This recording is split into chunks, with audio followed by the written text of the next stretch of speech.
समाज में बहुत सी संस्थाएं ऐसी हैं जो एक विलक्षण कार्य कर रही हैं और समाज को एक दिशा दे रही हैं। इंसानियत को जो है ऐसी संस्थाओं की जरूरत है और उन्हीं सभाएं जो है वो ऐसी सभाएं हैं जो विभिन्न प्रकल्पों को आगे बढ़ा रही हैं। ऐसे प्रकल्प हैं जिससे कि ना केवल समाज को फायदा होता है बल्कि पूरी प्रकृति को उसका फायदा मिलता है।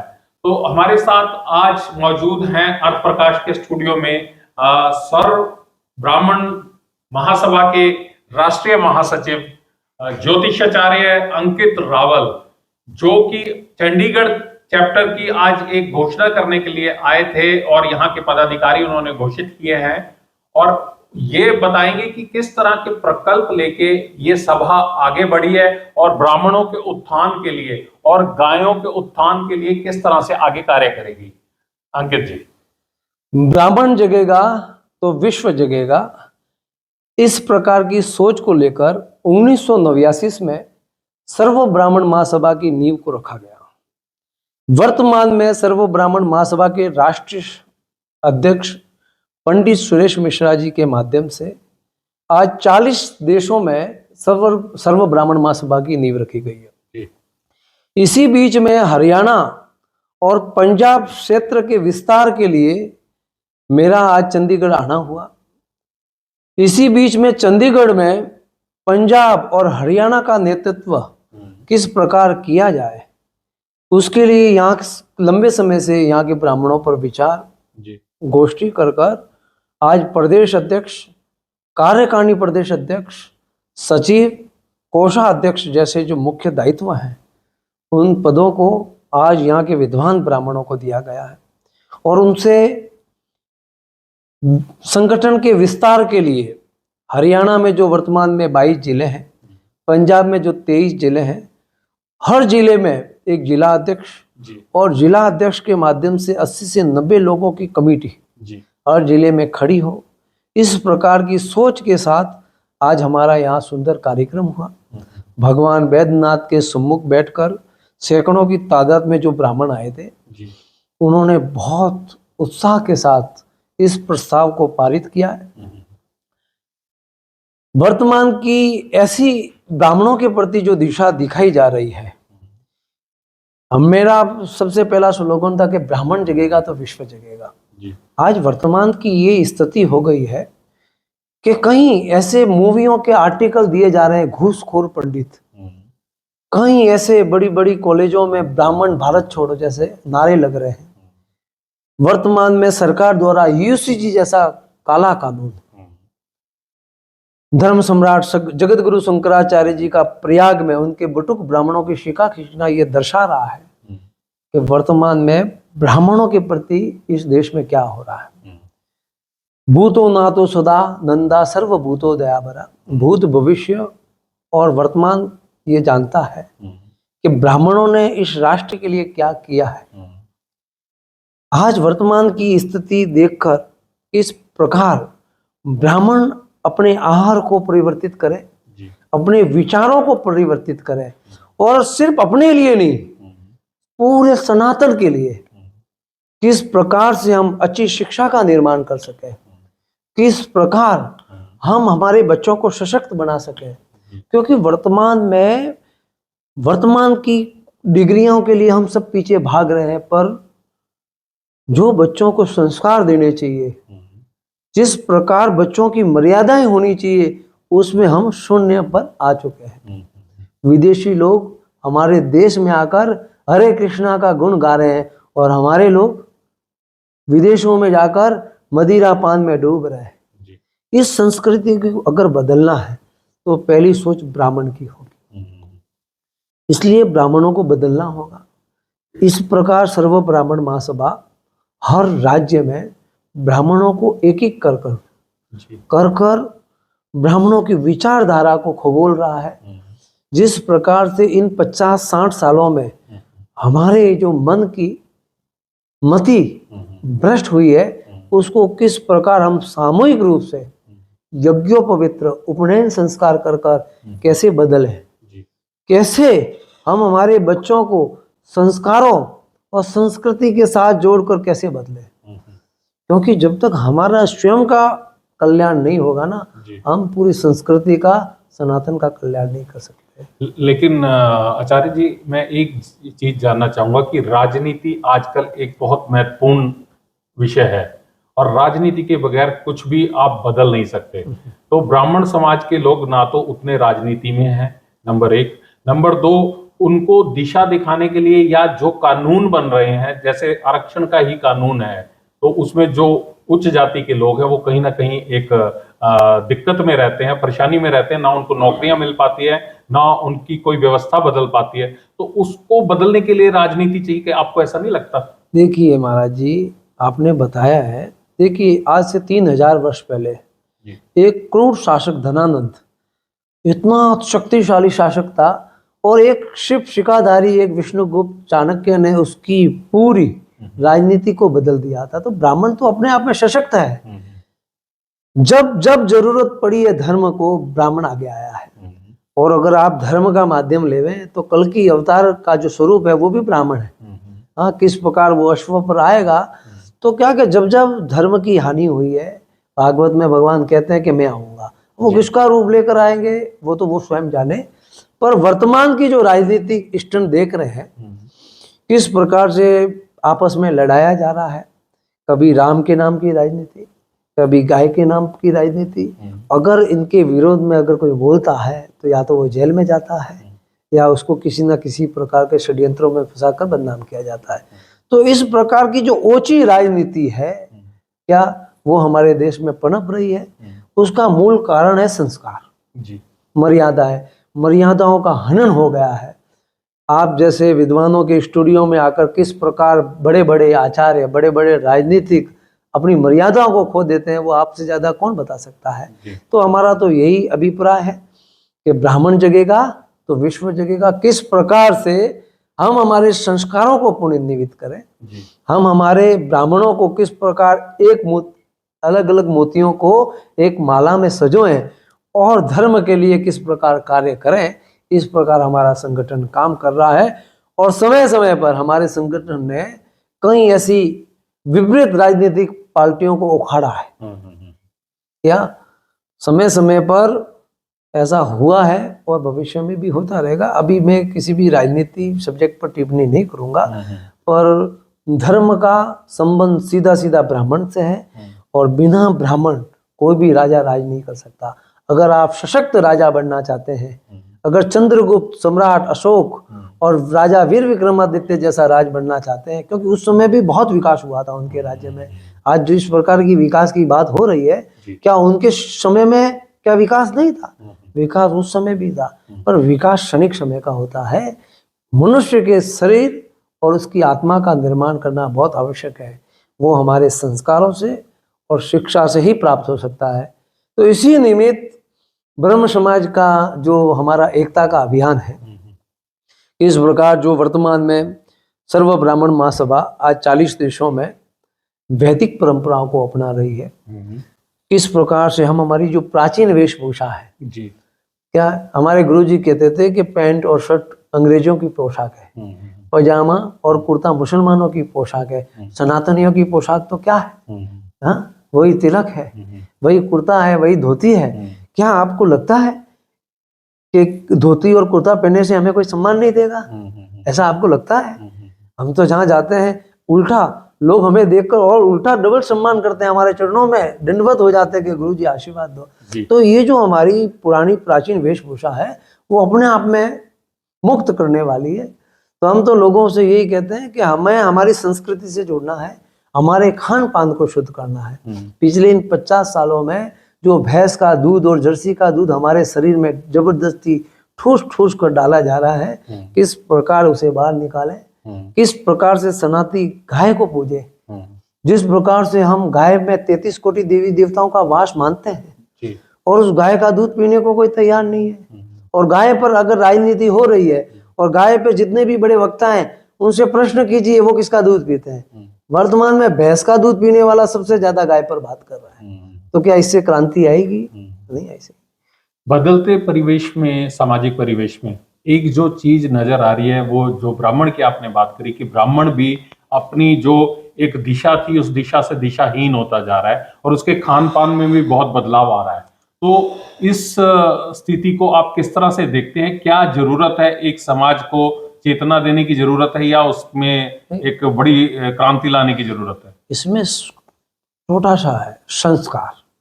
हमारे संस्कारों का हनन हुआ है तो हमारे खान पान का हनन हो गया है, हमारे आचरण का हनन हो गया है, हमारे मनोबल का। जिस दिन से हमें ये पता चल जाएगा कि हमें क्या खाना है, बात हुई ना, माँ के बाद अगर किसी का दूध दिया गया है बच्चों को तो किसका, गाय का, और उसकी जगह भैंस का ठूसा जा रहा है, तो भैंस क्या करती है? बचपन में पढ़ा होगा अकल बड़ी या भैंस। भूल चूक कर अगर आपकी गाड़ी के सामने भैंस आ गई तो वो हटने वाली नहीं है। गाय जा रही है, एक हॉर्न मार लो तुरंत गाय, असंख्य गाय होगी तो तुरंत हट जाएगी। तो सीधा सीधा विचार है कि जैसा खाओगे आहार ऐसे बढ़ेंगे विचार। तो हमें हमारे आहार के साथ हमारी संस्कृति और हमारे संस्कारों को बदलना है, और यही ब्राह्मणों की मुहिम है। और वर्तमान में जो राजनीतिक षड्यंत्र ब्राह्मणों के साथ किए जा रहे हैं, उसका जब तक ब्राह्मण संगठित नहीं होंगे, और ब्राह्मण और स्वर्ण का देख रहे हैं अब यूसीजी कानून के बाद, तो अब एक ऐसी क्रांति आई है जो देश की 78 वर्ष, जो देश के 78 वर्ष के कानून बनने के बाद, हाँ, अब ऐसा ये काला कानून, एक तरफ तो आप बात कर रहे हो कि कटोगे तो बटोगे, दूसरी तरफ आप बांटने का ये विचार रख रहे हैं। तो आपको क्या लगता है, आपको क्या महसूस होता है कि इस समय ऐसे कानून की क्या जरूरत है? हम सब पढ़े लिखे, उस समय जब हिंसा होती थी तो लोग कहते हैं कि भाई हम दूसरी जाति को अपमानित करते हैं, वो समय चला गया। अब तो एक फोन पर तुरंत केस होता है, और ये आज से नहीं, पिछले 77 सालों से हो रहा है। अब कुछ परिवर्तन संविधान में भी परिवर्तन करनी। आर्टिकल 47 ये स्पष्ट शब्दों में कह रहा है, मैंने आर्टिकल 47 की प्रतिज्ञा नहीं ली है, नहीं आपने ली है, ये प्रतिज्ञा लेने वाले हमारे कौन, वो नेता, वो शपथ ग्रहण संविधान की शपथ लेते हैं। आर्टिकल 47 स्पष्ट शब्दों में कह रहा है कि इस देश में हर राज्य में नशा बंद करवाएंगे। क्या नशा बंद हो रहा है? आर्टिकल 48 क्या कह रहा है कि इस देश में जितने भी दुधारू गोवंश हैं या दुधारू जीव है उनकी हत्या हम बंद करेंगे। उसकी उन्होंने शपथ ली है, क्या बंद हो रहा है? आर्टिकल 49 क्या कह रहा है कि इस देश में जितने भी प्राचीन मठ और मंदिर है उनका जीर्णोद्धार हुआ, क्या आज तक हुआ है? नालंदा को देख लीजिए, तक्षशिला को देख, कई ऐसे धरोहर है जो शून्य है। तो ये जो है, इन सारे सब्जेक्ट को ब्राह्मण समाज उठाएगा। दुधारू गाय की आपने बात करी, और उसमें अगर आप देखें सहकारी समितियां जो सरकार की ओर से भी संचालित हैं या अपने आप में संचालित हैं कई सारी पूरे देश के अंदर, और दुग्ध उत्पादन में एक विशिष्ट स्थान जो है प्राप्त किया है देश ने, उनकी रहनुमाई में कह लीजिए। तो मैं जानना चाहता हूं कि उसमें तो हर तरह का दूध इस्तेमाल करते हैं, ऊंट का भी दूध इस्तेमाल कर रहे हैं, भेड़ का भी दूध इस्तेमाल कर रहे हैं, गाय का भी दूध इस्तेमाल कर रहे हैं, भैंस का भी दूध इस्तेमाल कर रहे हैं। आपको लगता है कि क्या इतनी गाय हैं जो कि पर्याप्त मात्रा में 140 करोड़ लोगों को और उसके साथ साथ उस दूध को हम एक्सपोर्ट भी कर सके, इस तरह की व्यवस्था बन सकती है? देखिए ऐसा है, महाभारत काल के समय में जी 16 करोड़ की आबादी में 96 करोड़ गोवंश था इस देश में। कितना? 96। और आज Indian council of agriculture research का कहना है कि भारत को 20 करोड़ नंदियों की आवश्यकता है। नरेंद्र भाई मोदी ने ईद के दिन 2014 में अहमदाबाद में नंदीशाला, नंदी ग्राम और नंदी पार्क पर यह घोषणा की थी कि जो लोग नंदियों के संवर्धन पर काम करेंगे हम उन्हें 5 करोड़ रुपया देंगे।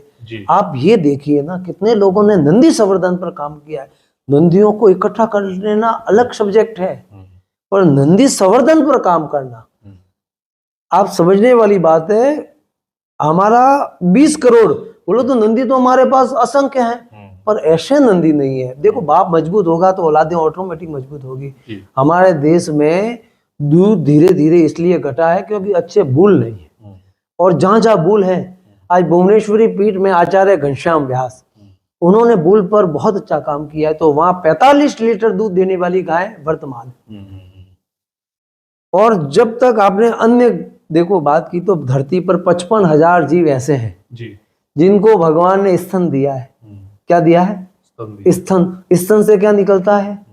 दूध का रंग कौन सा होता है? इसका मतलब ये थोड़ी है कि आपके घर में सुअर और जर्सी खड़ा कर कर कोई कह देगा कि ये गाय है। दूध पीने योग्य अगर कोई है मानव के लिए तो वो सिर्फ गाय का है। और गाय भी कौन सी?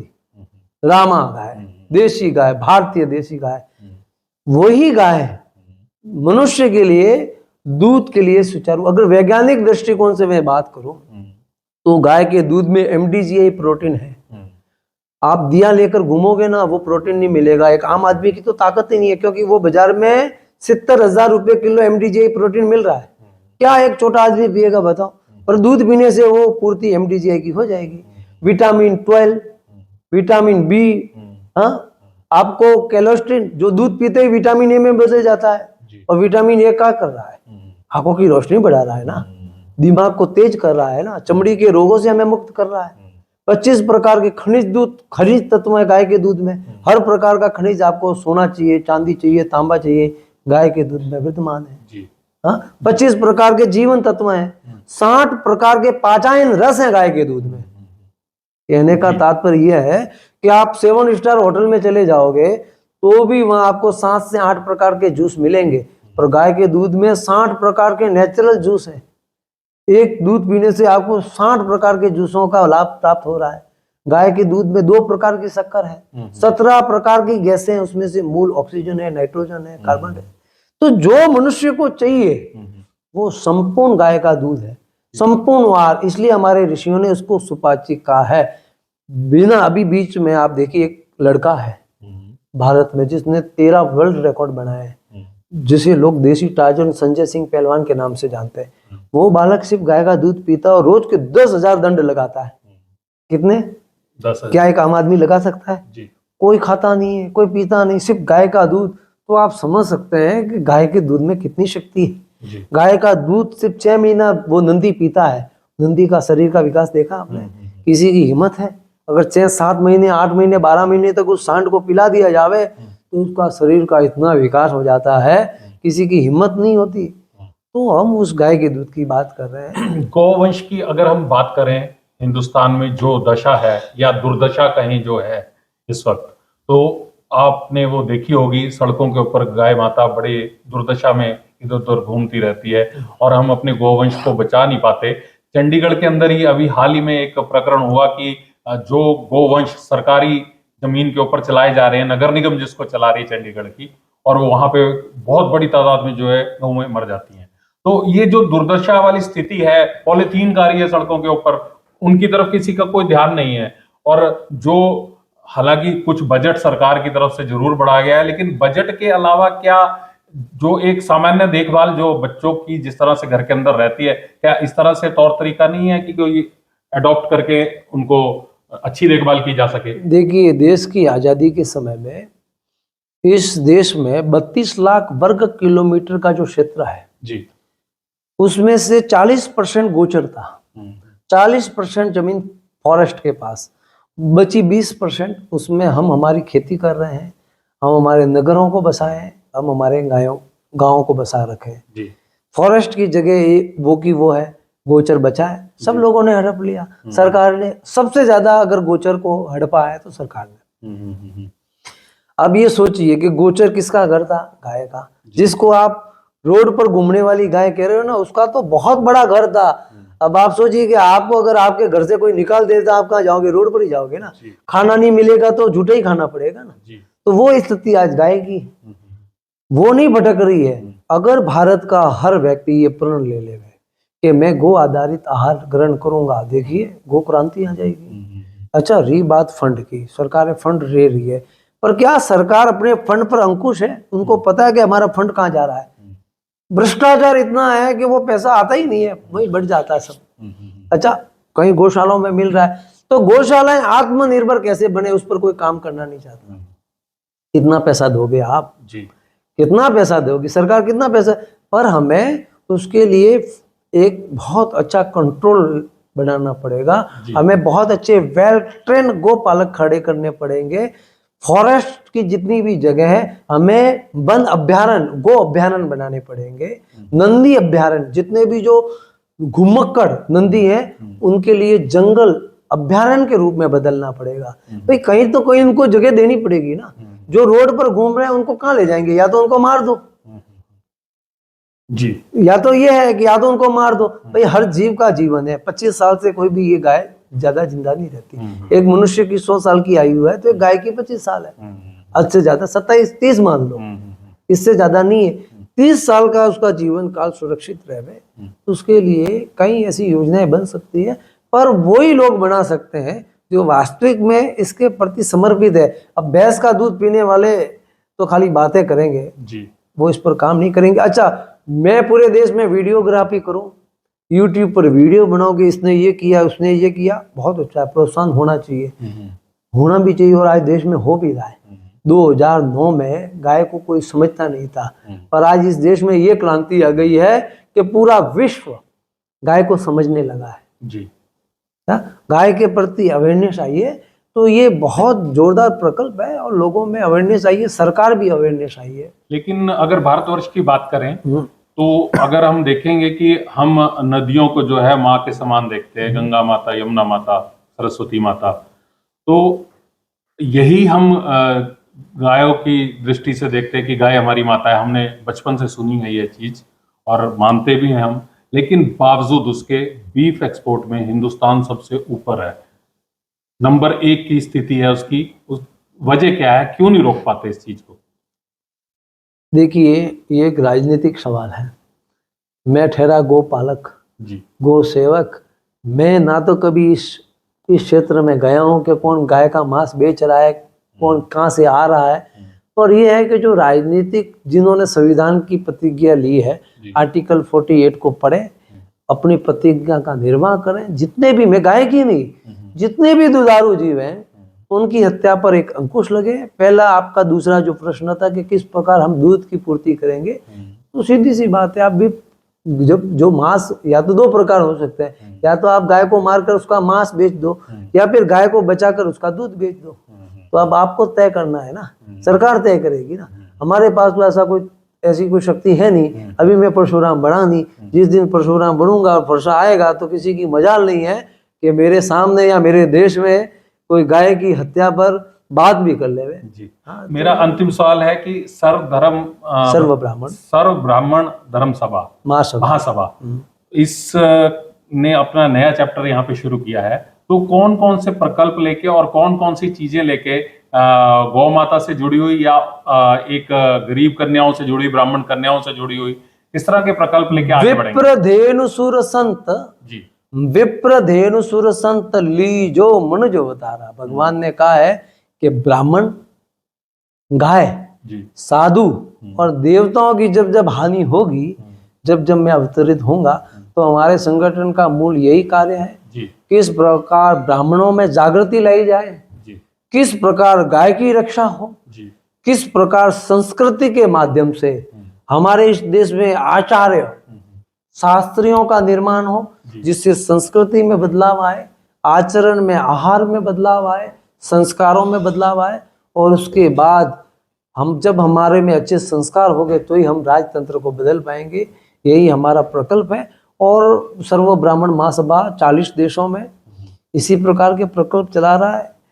हमने कई प्रकार के वेद विद्यालयों को निर्माण किया जहाँ धनुर्वेद जैसी शिक्षाएं दी जा रही है। क्या शुक्ल यजुर्वेद का उपवेद जो है धनुर्वेद है, उस धनुर्वेद पर कार्य हो रहा है। तो इस प्रकार से बहुत सारे प्रकल्प चल रहे हैं। आज 150-200 करोड़ रुपए का इन्वेस्ट कर हमने हमारे वर्तमान के बच्चे जो पढ़ाई यूपीएससी आईएएस की जो तैयारी कर सके उनके लिए बहुत बड़े बड़े कॉलेज बनवाए हैं, जहाँ निःशुल्क उन हॉस्टलों में रहें और अपना जीवन सुरक्षित करें। इसी प्रकार से अभी 108 फुट की भगवान परशुराम की मूर्ति 108 एकड़ में बनने का प्रयोजन चल रहा है। उत्तरांचल में देखा जाए तो भगवान परशुराम की विराट प्रतिमा तैयार है। तो ऐसे बहुत सारे प्रकल्प पूरे देश में चल रहे हैं। और जब जब ब्राह्मण बोला है, राज सिंहासन डोला है, तो ब्राह्मण तो बोलेगा तो राज सिंहासन तो हिलने वाला ही है।